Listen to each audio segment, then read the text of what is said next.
కార్తీక పురాణము 13వ అధ్యాయము. కన్యాదాన ఫలము. ఓ జనక చక్రవర్తి, కార్తీక మాసంలో ఇంకను విధిగా చేయవలసిన ధర్మములు చాలా ఉన్నవి. వాటిని వివరించెదను, సావధానుడవై ఆలకింపుము. కార్తీక మాసంలో నదీ స్నానము ముఖ్యము. దానికంటే ఒక పేద బ్రాహ్మణుని కుమారునకు ఉపనయనము చేయుట ముఖ్యము.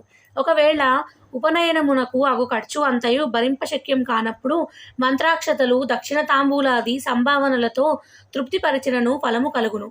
ఈ విధంగా ఒక పేద బ్రాహ్మణ బాలునకు ఉపనయనము చేసిన ఎడల ఎంతటి మహాపాపములు చేసియున్నను, ఎంతటి దుష్కృతములు చేసియున్నను, ఎంతటి వ్యభిచారం చేసియున్నను ఆ పాపములన్నీ పోవును. ఎన్ని నూతులు తాటాకములు తవ్వించినను పైన చెప్పినట్లుగా ఒక బ్రాహ్మణ బాలునికి ఉపనయనము చేసినందువల్ల వచ్చు ఫలమునకు సరితూగవు.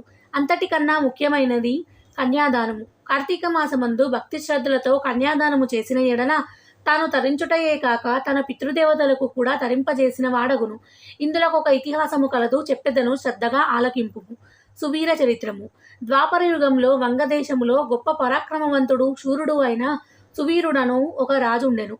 అతనికి రూపవతి అను భార్య కలదు. ఒకసారి సువీరుడు శత్రురాజులచే ఓడింపబడిన వాడై బాధ్యతో అరణ్యమునకు పారిపోయి ధనహీనుడై నర్మదా నది తీరమందొక పర్ణశాలను నిర్మించుకొని కందమూల ఫలాదులు భక్షిస్తూ కాలము గడుపుచుండెను. కొన్ని రోజులకు అతని భార్య ఒక బాలికను కనెను. ఆ బిడ్డను అతి గారాభముతో పెంచుచుండిరి. క్షత్రియ వంశమందు జన్మించిన ఆ బాలికకు ఆహారాది సదుపాయాలు సరిగా లేకపోయినప్పటికీ శుక్లపక్ష చంద్రుని వడే దినదినాభివృద్ధి నొందుతూ అతి గారాభముతో పెరుగుచుండెను. ఆమె చూచువారలకు కనుల పండువగా ముద్దులకు మాటలతో చాలా ముచ్చటగా నుండెను. దినములు గడిచిన కొలది బాలికకు నిండు యవ్వన దశ వచ్చెను. ఒక దినము వానప్రస్థుని కుమారుడు ఆ బాలికను గాంచి ఆమె అందచందములకు పరవశుడై ఆ బాలికను తనకిచ్చి పెండ్లి చేయమని ఆ రాజును కోరెను. అందులకా రాజు, ఓ మునిపుత్ర, ప్రస్తుతము నేను కడు బీదస్థితిలో ఉన్నాను. అష్టదరిద్రములు అనుభవించుచున్నాను. మా కష్టములు తొలగుటకు గాను నాకు కొంత ధనమిచ్చిన ఎడల నా కుమార్తెనిచ్చి పెండ్లి చేతునని చెప్పగా తన చేతిలో రాగి పైసాయైననో లేకపోవుట చేత ఆ బాలికపై ఉన్న మక్కువతో ఆ మునికుమారుడు నర్మదా తీరమున కుబేరుని గూర్చి ఘోర తపము ఆచరించి కుబేరుని మెప్పించి ధనపాత్ర సంపాదించెను. రాజు ఆ పాత్రను పుచ్చుకొని సంతోషించి తన కుమార్తెను మునికుమారునికిచ్చి పెండ్లి చేసి నూతన దంపతులిద్దరిని అత్తవారింటికి పంపెను. అటులా మునికుమారుడు భార్యను వెంట పెట్టుకుని వెళ్ళి తల్లిదండ్రులకు నమస్కరించి అంతవరకు జరిగిన వృత్తాంతమంతయు చెప్పి భార్యతో సుఖమును అనుభవించుచుండెను.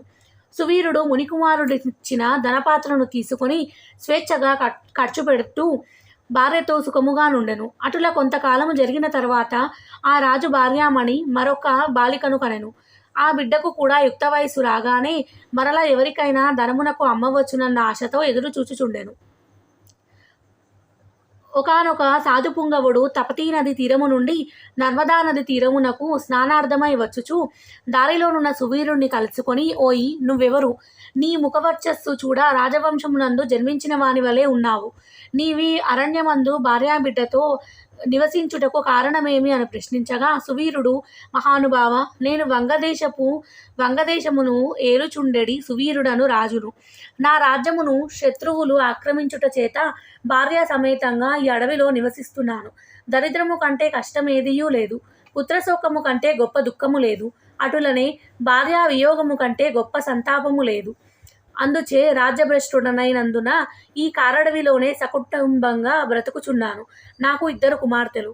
అందు మొదటి కుమార్తెను ఒక మునిపుత్రునకిచ్చి వాని వద్ద కొంత ధనము పుచ్చుకొంటిని. దానితోటే ఇంతవరకు కాలక్షేపము చేయుచున్నాను అని చెప్పగా, ఓ రాజా, నీవు ఎంతటి దరిద్రుడవైనను ధర్మసూక్ష్మము ఆలోచించక కన్యను అమ్ముకొంటివి. కన్యా విక్రయము మహాపాతకములలో ఒకటి. కన్యను విక్రయించిన వాడు అసిపత్రావన అను నరకమును అనుభవించును. ఆ ద్రవ్యముతో ఏ పని చేసినా, పితృదేవత ప్రీత్యర్థం ఏ వ్రతము చేసినను వారు నశించురు. అదియే కాక కన్యా విక్రయము చేసిన వారికి పితృదేవతలు పుత్రసంతతి కలగకుండా శపింతురు. అటులనే కన్యను ధనమిచ్చి కొని పెండ్లాడిన వారు చేయు గృహస్థ ధర్మములు వ్యర్థమగుటయే కాక అతడు మహానరకమును అనుభవించును. కన్యా విక్రయము చేసిన వానికి ఎట్టి ప్రాయశ్చిత్తము లేదని పెద్దలు చెప్పితిరి. కావున కా రాబోయే కార్తీక మాసమున నీ రెండవ కుమార్తెకు నీ శక్తి కొలది బంగారు ఆభరణములతో అలంకరించి సదాచార సంపన్నుడగు ధర్మబుద్ధి గలవానికి కన్యాదానము చేయము. అటుల చేసిన ఎడల గంగా స్నానం మొదరించిన ఫలము, అశ్వమేధ యాగములు చేసిన ఫలము పొందుటయే కాక మొదటి కన్యను అమ్మిన దాని పాపఫలము కూడా తొలగిపోవును అని రాజుకు హితోపదేశం చేయగా, అందులకా రాజు చిరునవ్వు నవ్వి, ఓ మునివర్య, దేహసుఖము కంటే దాన ధర్మముల వలన వచ్చిన ఫలము ఎక్కువ. తాను బతికుండగా భార్య బిడ్డలతోనూ సిరి సంపదలతోనూ సుఖముగా ఉండక చనిపోయిన తర్వాత వచ్చేది ఏదో మోక్షము కొరకు ప్రస్తుతమున్న అవకాశమును చేతులారా జారవిడువమంటారా? ధనము బంగారము కలవారే ప్రస్తుతము లోకంలో రాణింపగలరు, కానీ ముక్కు మూసుకొని నోరు మూసుకొని బక్కచిక్కి శల్యమై ఉన్న వారిని లోకము గుర్తిస్తుందా, గౌరవిస్తుందా? ఐహిక సుఖములే గొప్ప సుఖములు కానా? నా రెండవ కుమార్తెను కూడా నేను అడిగినంత ధనము ఎవరిస్తారో వారికే ఇచ్చి పెళ్లి చేయుదును, కానీ కన్యాదానము మాత్రము చెయ్యనని నిక్కచ్చిగా నుడివెను. ఆ మాటలకు సన్యాసి ఆశ్చర్యపడి తన దారిన తాను వెడలిపోయెను. మరికొన్ని దినములకు సువీరుడు మరణించెను. వెంటనే యమభటులు వచ్చి వాళ్ళని తీసుకొని పోయి యమలోకంలో అసీతపత్రవనమను నరకభాగమున పడవేసి అనేక విధాలుగా బాధించిరి. సువీరుని పూర్వీకుడైన శృతకీర్తి అను రాజు ధర్మయుక్తంగా ప్రజలను పాలించి ధర్మాత్ముడై మృతి చెందిన పిమ్మట స్వర్గమునందు సకల సుఖములు అనుభవించుచుండెను. సువీరుడు చేసిన కన్యా విక్రయము వలన ఆ శృతకీర్తిని కూడా యమకింకరులు పాశముతో బంధించి స్వర్గము నుండి నరకమునకు తీసుకొని వచ్చిరి. అంతటా శృతకీర్తి, నేను ఎదిగి ఉన్నంత వరకు ఇతరులకు ఉపకారము చేసి దాన ధర్మములు యజ్ఞయాగాదులు లొనరించి ఉన్నాను. నాకీ దుర్గతి ఏల కలిగినని మనమునందు అనుకుని నిండు కొలువుదీరి ఉన్న యమధర్మరాజు కిడకేగి నమస్కరించి, ప్రభు, నీవు సర్వజ్ఞుడవు, ధర్మమూర్తివి, బుద్ధిశాలివి, ప్రాణికోటినంతయు సమానంగా చూచుదువు. నేనెన్నడూ ఏ పాపము చేసి ఉండలేదు. నన్ను స్వర్గలోకము నరకమునకు తోడుకొని వచ్చుటకు కారణమేమి సెలవిండుడని ప్రాధేయపడెను. అంత యమధర్మరాజు శృతకీర్తిని గాంచి, శృతకీర్తి, నీవు న్యాయమూర్తివి, ధర్మజ్ఞుడవు, నీవెటువంటి దురాచారములు గాని చేసి ఉండలేదు. అయిననేమి నీ వంశీయుడగు సువీరుడు తన జ్యేష్ఠపుత్రికను ధనము కాశించి అమ్ముకొనెను. కన్యను అమ్ముకునే వారి పూర్వీకులు ఇటు 3 తరముల వారు అటు 3 తరముల వారును వారెంతటి పుణ్యపురుషులైనను నరకమును అనుభవించటయే కాక నీచ జన్మలు ఎత్తవలసి వస్తుంది. నీవు పుణ్యాత్ముడవనియు ధర్మాత్ముడవనియు నేనెరుగుదునుగాన నీకొక ఉపాయము చెప్పెదను. నీ వంశీయుడగు సువీరునకు మరొక కుమార్తె కలదు. ఆమె నర్మదా నది తీరాన తన తల్లి వద్ద పెరుగుతున్నది. నా ఆశీర్వాదము వలన నీవు మానవ శరీరము దాల్చి అచటకు పోయి ఆ కన్యను వేద పండితుడును శీలవంతుడనగు ఒక విప్రునకు కార్తీక మాసమున సాలంకృతముగా కన్యాదానము చేయించుము. అటుల చేసిన ఎడల నీవు, నీ పూర్వీకులు, సువీరుడు, మీ పితృగణములు కూడా స్వర్గలోకమున కేగుదురు.